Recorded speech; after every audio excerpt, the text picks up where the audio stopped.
Snack program is for all the towns in our Slate Valley School District. So that includes Fairhaven, Castleton, West Haven, Hubbardton, Benson, and Orwell. We are serving 110 kids at the current moment.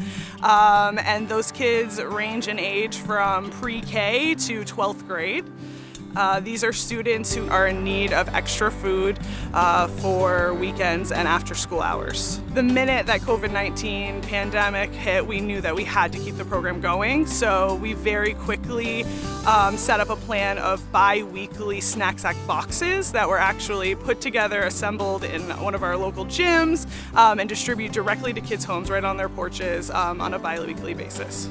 The cool thing is that you have enough to share with your family. Jade loves getting our snack sack. So during the pandemic, when we were delivering directly to homes, Jade would wait each time she knew when I'd be coming to drop off her box, and she would wait out at her window and she'd ask what was in the box. You know, we have specific foods that the kids have gotten really used to having and that they're excited to get each week. These are the two things that I like, and my dad likes other stuff too, but I don't know what.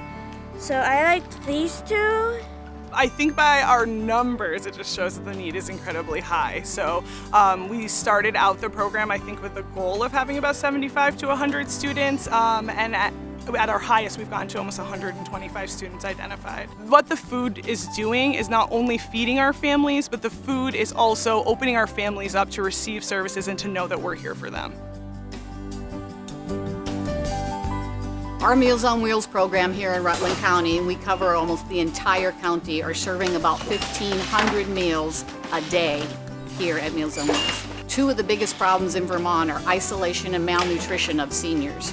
And our program really does solve both of those problems. They get a well-being check and they get a nutritious meal. COVID has increased the demand. Many of our people don't have a way to get to the grocery store, and they don't feel safe going to the grocery store if they did. And especially during COVID, we need to check on people to make sure they are still all right and that they're feeling okay. So our program is very valuable. I don't think our seniors could be without it. There is such a need for Meals on Wheels. Some of these people I go to have very, very little, and they really use and like the meals and are very appreciative of it. The Rutland Free Clinic has been a godsend to me. For those of us that are uninsured or underinsured, you know, bills and feeding your children tend to come first. So that's kind of one of the last things that you spend money on. And I certainly know I'm not alone. The people here is excellent. They polite, they just take care of you. They make sure you're okay. They make sure you're up to date on your pills, your medicine. I have Huntington's chorea, so while I depend on Dartmouth for my neurological examinations, I am not able to afford going to Dartmouth on a continual basis. It's expensive copay, and it's also difficult to get there too.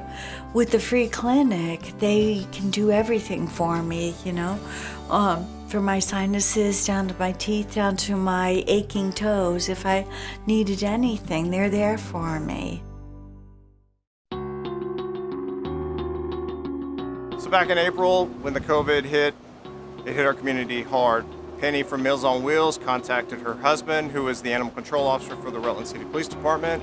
She was in need of packaging a large amount of food into bags, so we stepped up. That's our job as a community response team, is to help out the community when it's needed, and there was a need for it. United Way support is absolutely amazing. In addition to the funding that United Way gives to us in order to even have this program, they also check in with us on a routine basis. They support us in any needs that we have within the community. Thank you for my snacks. This program would not be possible at all without United Way.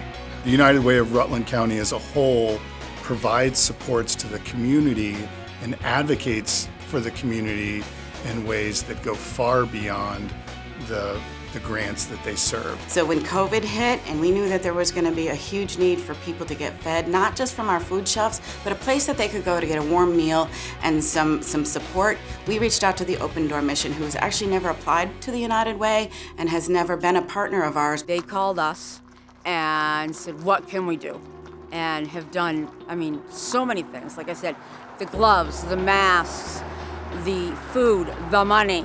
The United Way was able to step up and provide essential, basically PPEs, including gloves and masks, so these folks could make lunches for, I think it was close to 60 individuals on a daily basis. The United Way truly takes care of Rutland in the most amazing ways. We got a call one year about a teacher that had started a GoFundMe page to feed some kids. I found out she was only able to feed them for 3 weeks. We gathered together and we were able to provide $20,000 to feed 105 kids for every weekend and school break during the year. United Way is extremely important for us. We could not be without that money. If we work together, we make that much more impact. We're reaching that many more people. The United Way is such an umbrella for so many entities here in our community that they help support. And sadly, there's a lot of people in this area that need that umbrella. If it weren't for folks out there donating to the United Way and the big hearts that the United Way has, there would be people that we have staying here that would be on the streets. There would be people that were looking for a meal that would be hungry. When you give money to the United Way, you help people like me that don't have insurance. Thank you for supporting the United Way. We really need United Way in our community. Thank you for supporting the United Way and people like me. You're a godsend.